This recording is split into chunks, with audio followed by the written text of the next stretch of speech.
And a very quotastic morning to you. As always, faithful Winnie the Pooh Cup. I'll come back to the reason I said quotastic, because obviously it's on my t-shirt in a bit. So, apologies. I haven't been making videos pretty much during the month of June. And the reason why I haven't been making videos during the month of June is because my faithful MacBook Pro went MacBook dead and ended up having to go back to Apple to be fixed. So I've been without my Mac for several weeks. And I went in for repair and they said it should be back this week coming. So fingers crossed, touch wood. I should be able to catch up on my video editing and start publishing videos again, because I video edit on the Mac.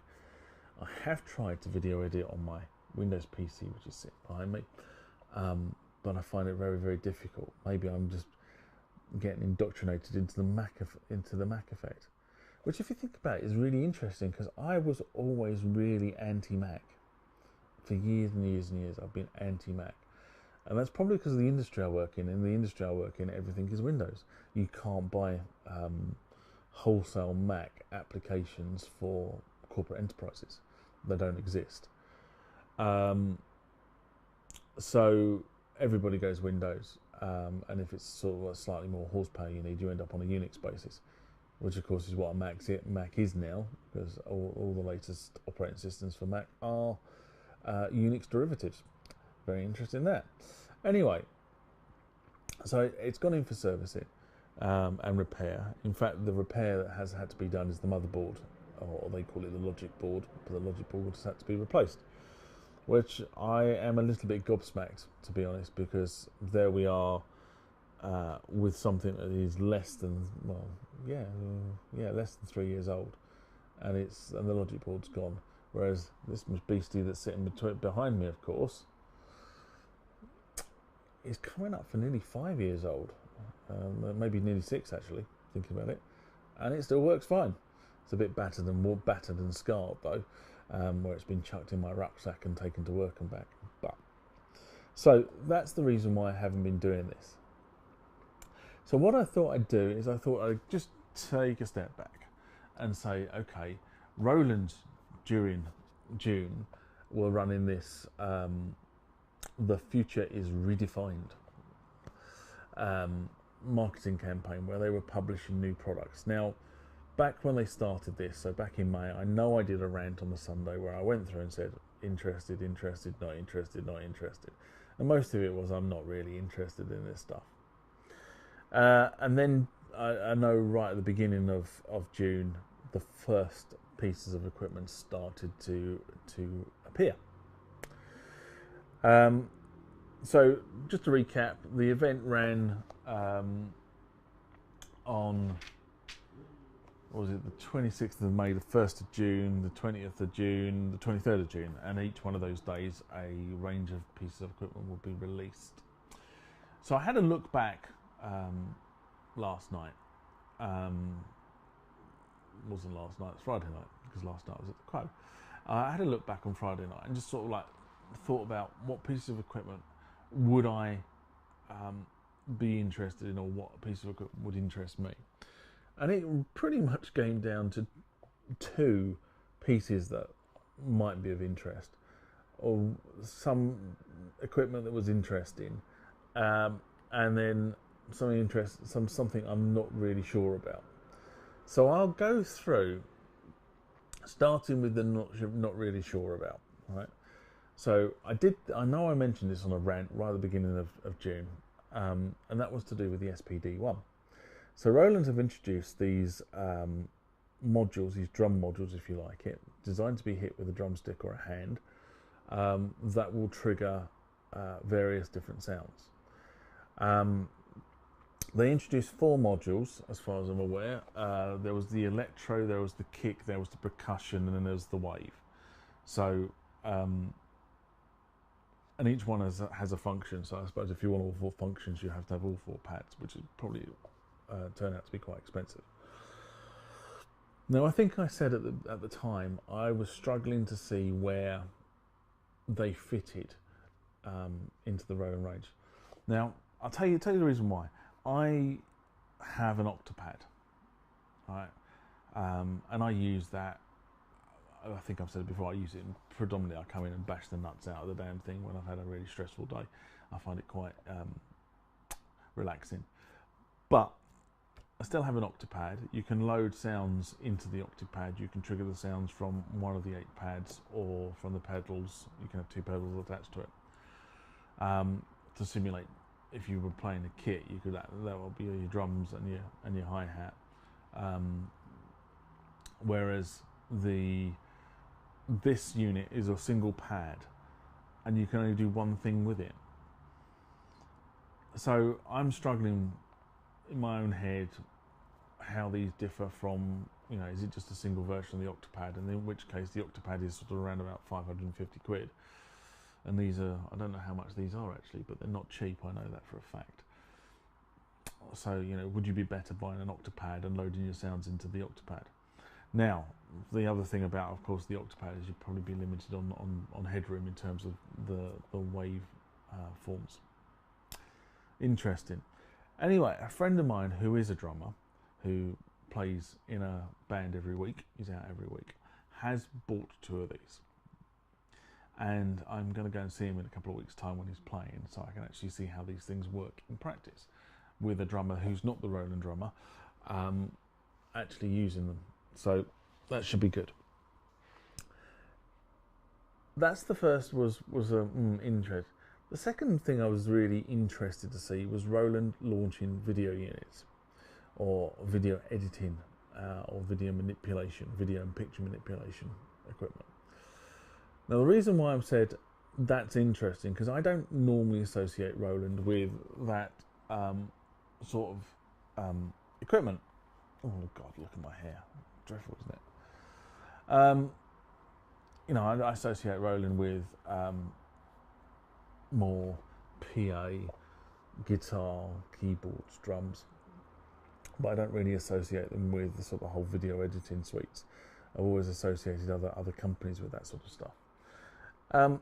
So anyway, they have put 2 video units up in this set of releases, and they actually look quite good for what they are. They really do. Would I use them? Probably not at the moment anyway.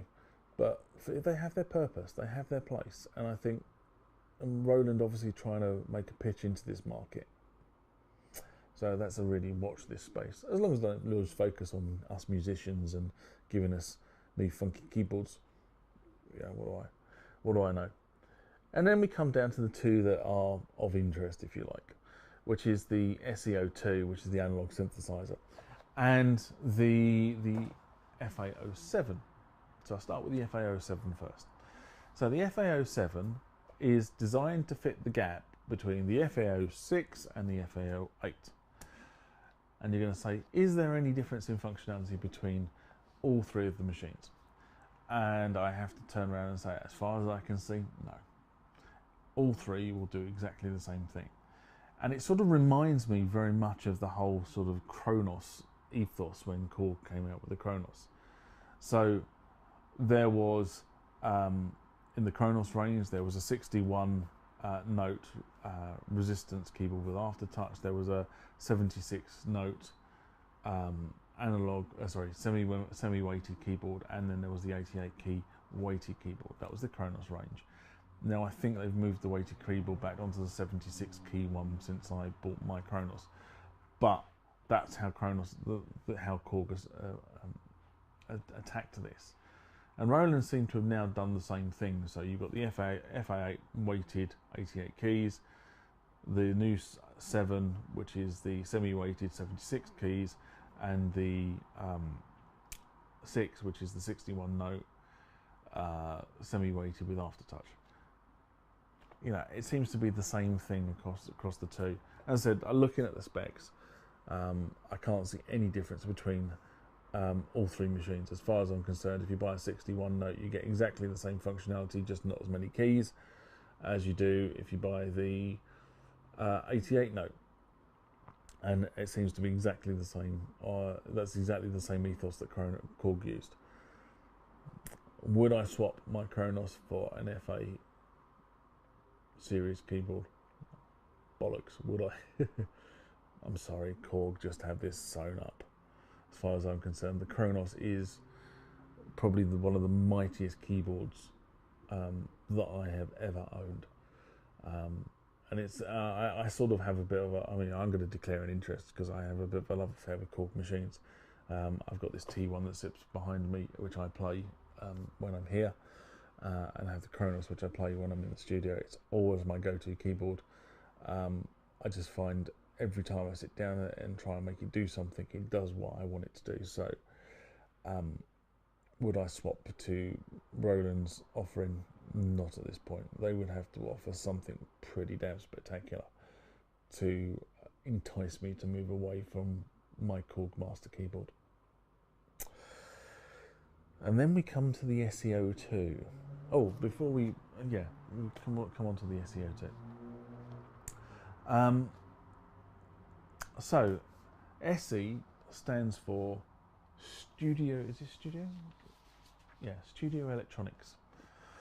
So everyone's thinking, oh right, it's an analog, it's a synthesizer. Well, it is actually. It's Roland describe it as a classic 3 oscillator synthesizer. Okay, so 3 oscillator, 6 waveforms, knock your socks out, away you go. But it is purely analog. It's an analog circuitry synthesizer. It's not digital.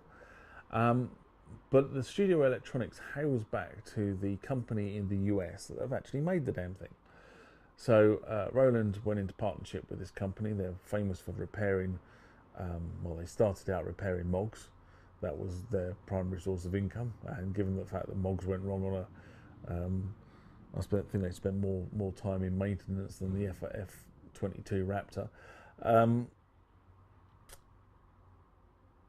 They really know a thing or two about analog synths. And it sort of comes back to all sort of the original, if you go back to the, think people like Novation and what have you, where they all started out with these analog synthesizers. And they try to sort of go back and keep all the knowledge they've learnt with the digital stuff, but reapply that to sort of an analog waveform to get that warmth that analog tends to give you. So that's what this SE02 is. It's an analog synth. Let's say 3 oscillator, 16 step sequencer, and what I've heard about it so far, I'm quite impressed with it actually. It's quite a good portable unit from that perspective. The only thing I've got with a lot of this stuff at the moment is every one of these units is coming out with a step sequencer on it. And you're getting to the point now where they sort of sell the step sequencer on one and step sequencer on another. And you're sitting there going, which one do I use? It's a very good question, because the step sequencers for each one of these units is effectively the sequencer for the unit. It's not a sequencer for other equipment. So you're going to, if you're going to use it in a live performance scenario and you're going to save sequences for that, fine. If you're going to be more productive and link it towards, making sure that other keyboards or other pieces of equipment are triggering at the same time, or using sequences on those other pieces of equipment, then you might need to rethink that one, I think.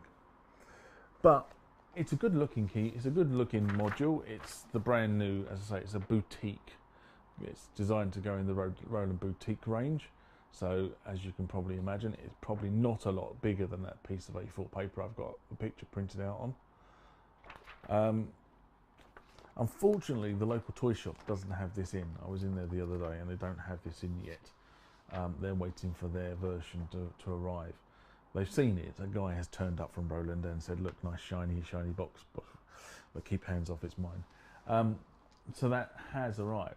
What I do like about it though, and it's the thing I bang on about with boutiques all the time, is, there it is.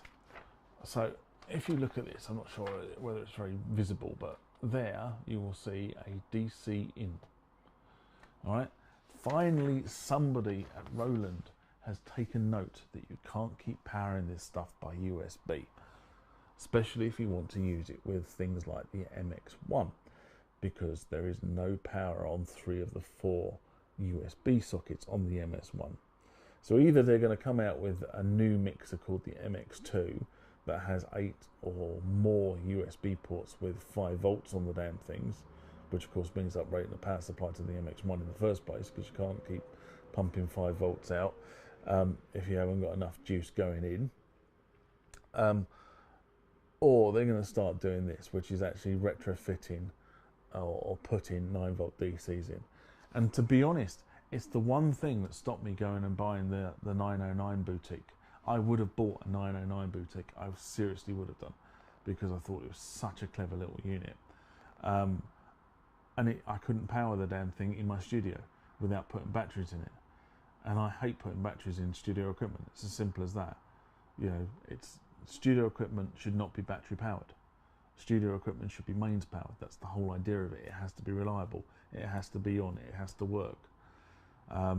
When I was growing up, and my friends and I used to sort of practice and go and record stuff in proper studios, we could never afford expensive studios. We were always in sort of the bargain basement studios, which gave an okay result. Don't get me wrong. I mean, it's before computers, so you know you were going down onto Fostex 16 track and or Testcam 16 track, depending on which recorder they had. But you were forever ferreting around, trying to find, you know, the power supply for that piece of equipment because somebody had nicked it. You know, we shouldn't be going back to those days, and this is sort of what it feels like to me, is we're going back to these boutique pieces of equipment seem to be going back in that direction. Anyway, so, you know, it's got power. Really, really, really good move, that is. And also, the other thing they mentioned on the videos is it's the first model in the designer boutique series. Now that really does interest me, because what does that mean, the designer boutique series? So we've already had things like the JU03 or JU06, JP3 boutique modules. So we're now going down another route. There's some more interesting stuff to come. I don't know what that means, but that's how they describe it. So anyway, while we were busily watching Roland do their Future is Redesigned or Redefined, Korg have released a new piano, which is called MainStage. And I'm just going to sort of say a couple of things about the KRONOS before I get into Korg. So KRONOS have recently released their LS version, which is obviously a lighter, sensitive keyboard. So it's not fully weighted. So you can have now the fully weighted 88 key and a lighter keyboard, 88 key for those of us or those of you who don't like playing weighted keyboards as your master, which is all well and good. But what the reason I mentioned the KRONOS, the reason I diverge into KRONOS is because the gold one is bloody awful. But with the KRONOS, you get 9 synth engines. That's how the KRONOS effectively develops its sounds, is via those synth engines. Now, MainStage has 7 synth engines on it, 5 of which are found on the KRONOS, exactly the same engine. So the main piano engine is the SGX2, exactly the same. The electric piano engine, the EP1, exactly the same. And the main organ engine, the CX3, is also the same. So it means that if you're used to editing on the KRONOS, you should be able to edit on MainStage. In addition to that, you've got another 2 engines which are the same, which is the analog synth engine and also the digital synth engine. Now, what this tells me, it tells me that the operating system that is underlying both of these products is pretty damn similar. For them to be able to put the same synth engines onto two different products in the product line means that the underlying operating system's got to be very, very close. Otherwise, you end up with a huge amount of incompatibility when you upgrade elements of the synth engines. That's the first thing it tells me. Second thing it tells me is that you should be able to transition your patches, this is pure supposition I might add, from the KRONOS, if you're using that engine, to the MainStage relatively easily, says I may be completely wrong on that, of course, but it just seems that that's where we are. It comes with another two engines on the MainStage. One is called Vox and one is called Compact. Now again, you can buy those for the KRONOS. I'm pretty sure you can buy them for the KRONOS, but they don't come as stand on the KRONI. So we are where we are. But I do like it. I do like the whole setup of the MainStage piano. I think it's functional and it's also very clean. But with cleanness means that you don't have that big screen that you have on the KRONOS where you can edit every parameter under the sun. So you will have to edit it, I suspect, via some sort of software, some editor, some librarian, to be able to edit the patches and put them back onto the machine itself, because the interface on the machine is very, very, patch 1, song 1, patch 2, song 2, patch 3, song 3, that sort of idea, if you get my drift. Now, I'm not going to dwell on it because, again, I haven't played it, so I can't say what things I do like and what things I don't like. One of the things I don't like about it, I have to be honest, is the fact that on most keyboards, the pitch and modulation wheels are sort of around about here, whereas on the MainStage they're up here. I don't like that. I like them to be at the same level as my keyboard. It's probably because that's what I'm used to. Whereas going up there just doesn't seem right. Anyway, one of the things I do like about the MainStage though is if you buy a MainStage, Korg will give you the stand. And there's the stand. And I actually think that's quite nice. I actually think that is actually a well thought through stage stand, because not only can you put more modules on it, it obviously goes up and down. You can change the angle towards the player, so that sort of stuff. And it looks fairly sturdy as well, although maybe those tie braces aren't as sturdy as I think they are, but that actually looks quite a nice keyboard stand. Is it a reason to buy the MainStage? No, but it's a nice keyboard stand. I actually like that keyboard stand. So that's a bit of ranting. So I'm going to now talk about acoustic. So at Christmas, we went to see the Quo. This is before Rick Parfitt passed. We still went to see the Quo in the last of the Electrics tour. So it was billed as the last high energy tour before they picked up the acoustic guitars and carried on doing it that way. I'm not quite sure what went wrong, because I saw as much energy on the stage last night as I've seen at the Electric Store. There's no difference. There is no difference. These guys are solid professionals. Absolutely solid professionals. They have so much music in their back catalogue. Everybody knows it. The whole place was bouncing. The Albert Hall was absolutely singing last night, which is probably why my voice is a little bit croaky this morning. In fact, I was really quite impressed that I actually got up to do this early, if I'm honest. So, what would I say? I would say, I think I said it at Christmas, if you haven't been to a Quo concert, you really haven't been to a concert. You should go to a Quo concert. And you should go to an acoustic Quo concert as well, because it is a spectacle and it is an entertainment event. You will be entertained for a full 2 hours at least, and depending on how Mr.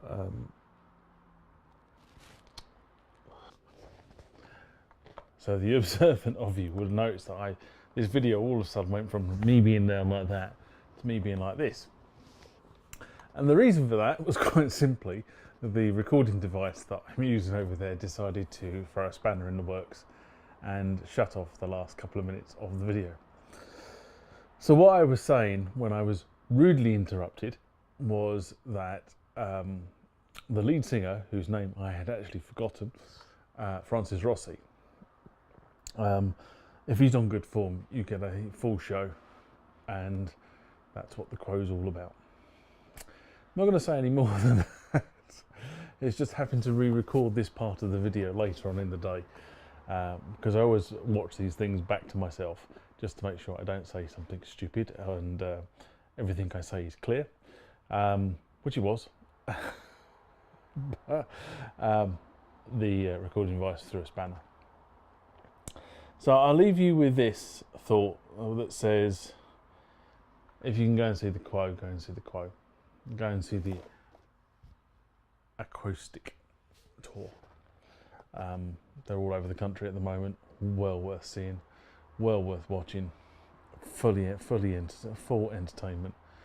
Worth the money you pay to go and see these guys. And that's, you know, it's one of those things, isn't it, at the moment, because, you know, when things are a little bit tight and we're all sort of like counting our pennies and you want to go and see these bands live, you fully get your money's worth out of this mob. Right, then that's all I've got to say this week. Hopefully the Mac will arrive. Hopefully I'll be able to edit this, and hopefully I'll be able to post it so that you can actually see my rants again. If anybody actually likes watching my rants, of course, that is. I do get some feedback on the channel that sort of says, yes, we like you. I get some feedback that says you're talking complete and utter twaddle as well. So each to their own. I've said it before, I say it again, it's my personal opinion. It's nobody else's. I don't get sponsored by anybody. I don't get contacted by any of the major organisations. So I have no affiliation to Roland, Korg, Yamaha, all the equipment you see behind me is either on loan to me or has been purchased by me. So it's purely my opinion. Like it, don't like it, purely your choice. Anyway, I'm going to say goodbye. See you later.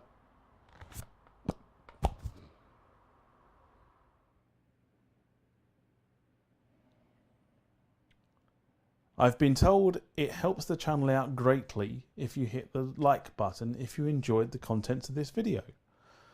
If you want to be notified about future videos that may be made for the channel, please hit the subscribe button.